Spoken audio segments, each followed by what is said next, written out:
morning, friends. I am Dr. Bhupesh Patel, consultant spine surgeon and pioneer in endoscopic spine surgery.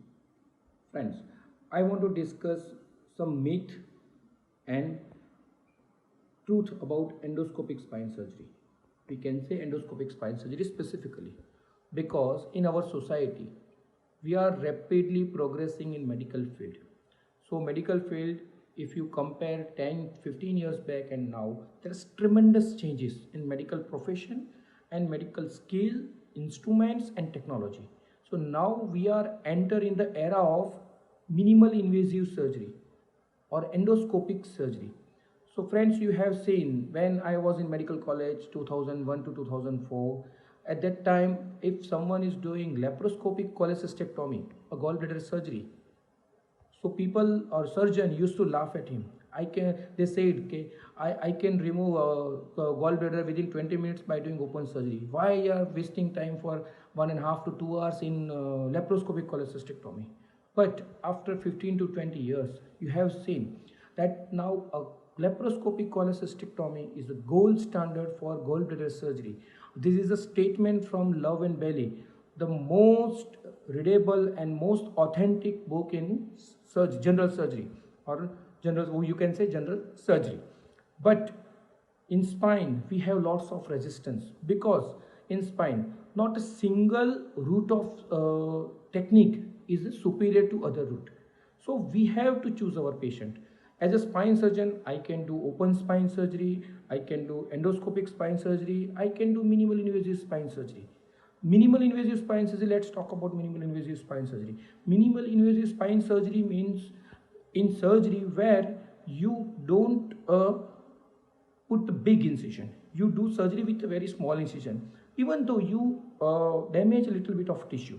But in endoscopic spine surgery, you don't damage any tissue.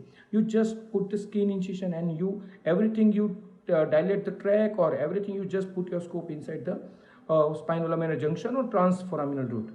So whenever you are doing a spine surgery, surgeon who can do open surgery very well, who can do endoscopic surgery very well, who can do minimal invasive spine surgery well, that is the best surgeon to decide for particular type of pathology. I am not saying 100% patient will need endoscopic spine surgery, but majority, I can say 80 to 90% patient can be tackled with endoscopic spine surgery. Remaining 10 to 15 patient tackled with minimal invasive spine surgery. Rest of 5 patient we need open surgery.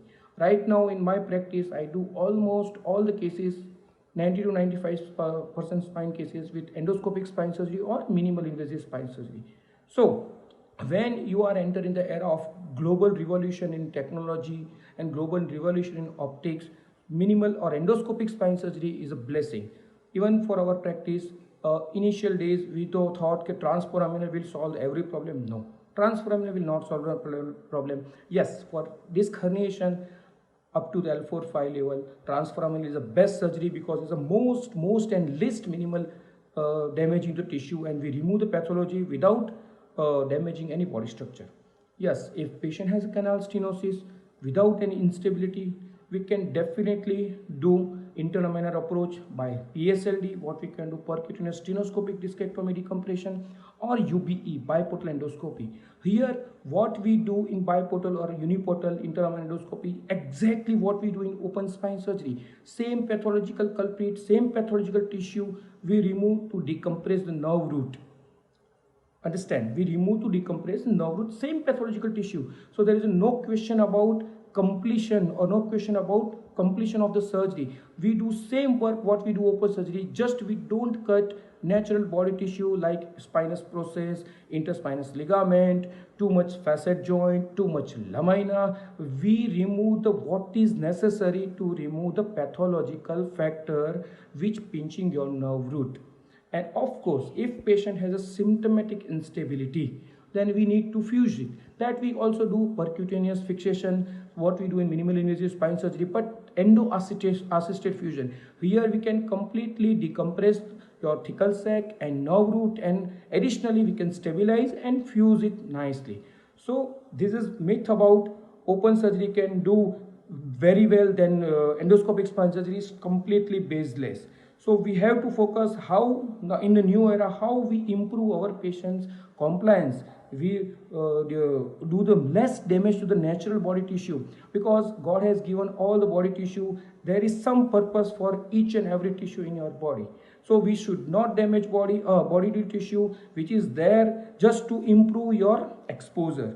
We can do endoscopically that tissue and without removing any natural body tissue which is not causing any problem. Just to improve our exposure, we are cutting that body structure which is not needed at all. So now it is the era where endoscopic spine surgery can do much better and improve the patient's quality of life and giving the same result what open surgery is doing, and by doing less complication like infection, because water irrigation is continuous, so less chances of infection, complication, dural injury, and injury to the nerve roots are very minimized. Instability we can cause less because we are not removing too much of bone what we remove in open surgery. Muscle cutting is less, so post-operative back sore, many patient complain, spine patient, that we have constantly back pain after surgery. That we are not saying we can 100% remove, but we can minimize to bare minimum pain what we are causing in compared to the open surgery. So in this era, I feel endoscopic spine surgery is best. If at all patient is not fit for the endoscopic surgery, we always have option to the open surgery. But when we have do the endoscopic spine surgery, the open surgery subsequent, if some patient may need future open surgery, then open surgery will be very easy. Then what we do in open surgery, patient will undergo revision spine surgery. So endoscopy has many distinct advantage than open spine surgery. Thank you.